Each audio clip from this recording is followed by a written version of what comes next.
Welcome, friends, to an extra special episode of A VGM Journey. I'm your host, The Messenger, and I have a special guest with me, Carly Celeski. Hi, I'm Carly.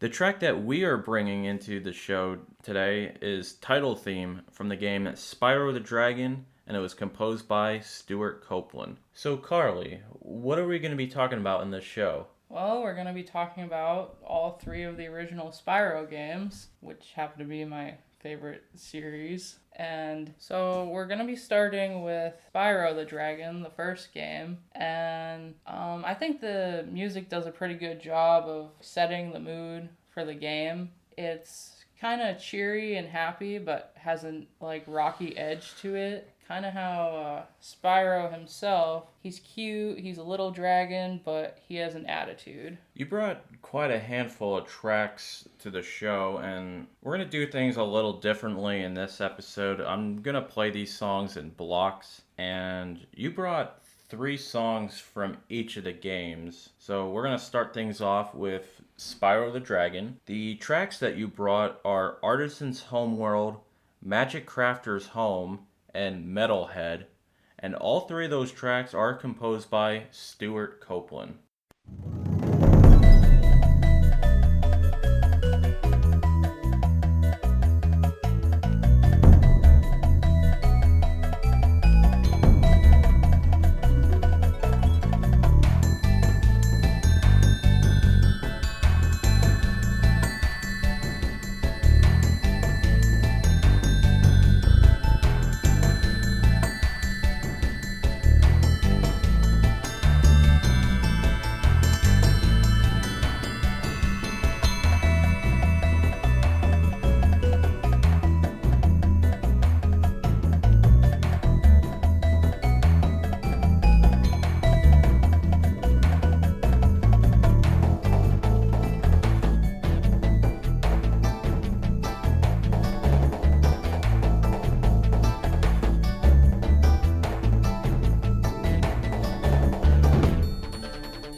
Those tracks that you just listened to are Artisans' Homeworld, Magic Crafter's Home, and Metalhead from the game Spyro the Dragon, and it was composed by Stewart Copeland. So Carly, how come you picked those 3 tracks? Well, the Artisan's Homeworld, I think it's a good opening to the game, and it's bright, it's happy, and it uses a lot of those triangle and chime instruments you are gonna hear a lot throughout the soundtrack, and I also like those like big booming drums, so it's kind of like, it sounds tough, but it's happy at the same time. Magic Crafter's Homeworld I chose because, it's when the game starts getting a little tougher and the soundtrack starts introducing more instruments and gets more diverse. In the Homeworld, you're dealing with more difficult enemies, like these wizards. They can move the ground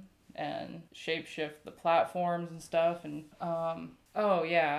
but in the original game, these wizards, they kind of looked like bird people, which I liked. And in the Reignited Trilogy, they changed them to the more stereotypical old man wizard. And at first I was kind of thrown off by that, but I think it's grown on me. And what about Metalhead? Metalhead I chose because it's a nice groovy track, but it's also got a dark tone to it, kind of like that point in the game. It's a boss level, and it lets you know, like, hey, things are getting tougher. I have more trouble with the enemies leading up to the boss, though, than the actual boss.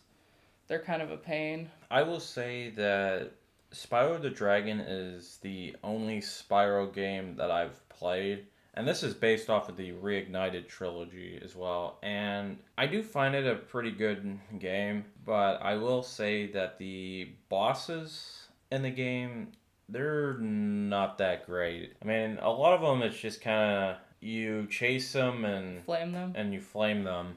And like, that's pretty much it. They don't really put up like too much of a fight. Is there anything else that you want to say about these tracks or Spyro the Dragon? I just want to say Spyro the Dragon was the first game I ever played, so I hold a lot of nostalgia to it, but it also holds up after replaying both the originals and the Reignited Trilogy. They're both still really good games. Moving on, we're going to play a block of music from the sequel, Spyro 2 Riptos Rage. That soundtrack was also composed by Stewart Copeland. And the 3 tracks that you brought are Hurricos, Zephyr, and Colossus. Let's give those tracks a listen.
those awesome tracks that you just listened to were Hurricos, Zephyr, and Colossus from the game Spyro 2, Riptos Rage, and it was composed by Stewart Copeland. You know what I'm going to ask you, Carly. Why did you pick those tracks? Well, Hurricos was easy because that's my favorite track on the whole game. And I like that track because it's chill, it's peaceful, but it also has like this electronic beat to it, kind of. It's pretty catchy and it kind of matches the mood of the level. It's a rainy, cloudy type. It's not like a storm, it's like a peaceful rain, kind of like the song.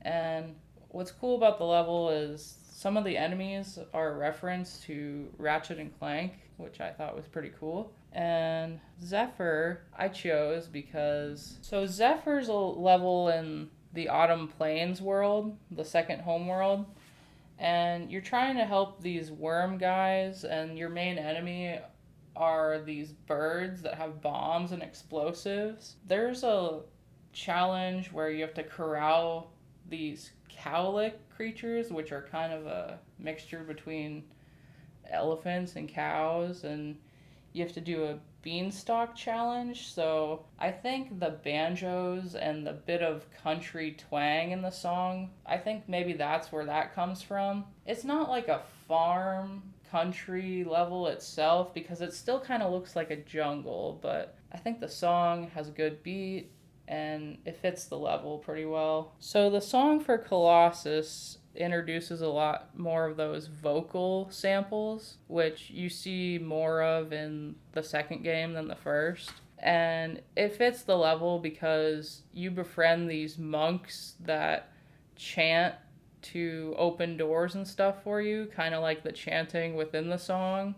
But once you get past the chanting in the song, I like the percussion and it has good bass. It's pretty groovy. Yeah, I was gonna say that when I was finding the songs for the show, I did notice that there was quite a bit of a shift in the music, more towards a more electronic and rock sound to it, which I was really surprised about, just because I've been so used to hearing the Spyro 1 music that it just kind of came out of left field for me. But I think it is pretty awesome. I will ask you this. Do you like the music and the game better in Spyro 2 or Spyro 1? That's a hard question. They're both really good, but they're both really different, so it's kind of hard to compare. But I think I still want to say the first game. Well, is there anything else that you want to say about Spyro 2?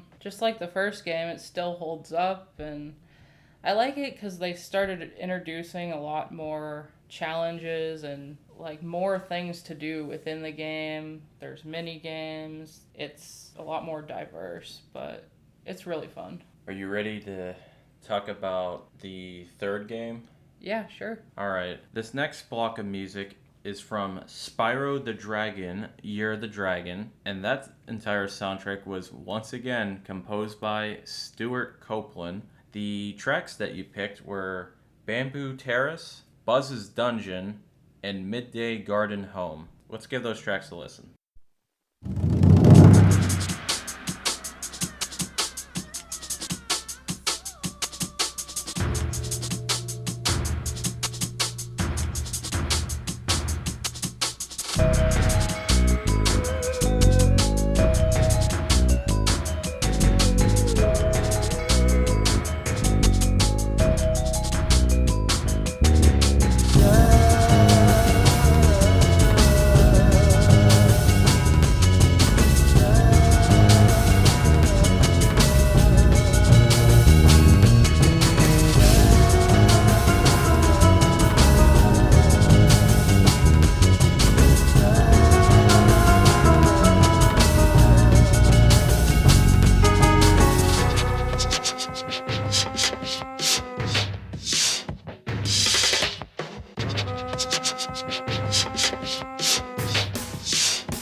Those tracks that you just listened to were Bamboo Terrace, Buzz's Dungeon, and Midday Garden Home from the game Spyro the Dragon, Year of the Dragon, and it was composed by Stewart Copeland. So, how come you picked those tracks? So, Bamboo Terrace is a fun track. It uses more of those vocal samples that I was talking about, and I think the third game progresses even more with that electronic stuff. Like this song, it kind of has that drum and bass stuff in it, and I'm really into drum and bass music, and I like the chimes in it, and it's a fun level, but it has this one infamous challenge where you're in a boat and you're trying to shoot these rhinocs with a cannon, and it's really frustrating, and I had to restart it a lot of times. But I still like the track. Buzz's Dungeon, that electronic stuff again, but they intertwine it with this string and orchestral music, and I think it just meshes together really well. It sounds dark and mysterious, but it still has a good beat to it. I think it's my favorite track on the game. And Midday Gardens, it's a really cheery and happy track. It's in one of the homeworlds, and you don't really get hurt or take damage as much in the homeworlds, and you're just like collecting gems and stuff. It's got this keyboard that I really like, and it's just another example of like the progression of the soundtracks throughout time. Well, that's really cool. I guess I'm going to ask you one more question, which I probably shouldn't have really asked in the last segment, and I should have waited till right now.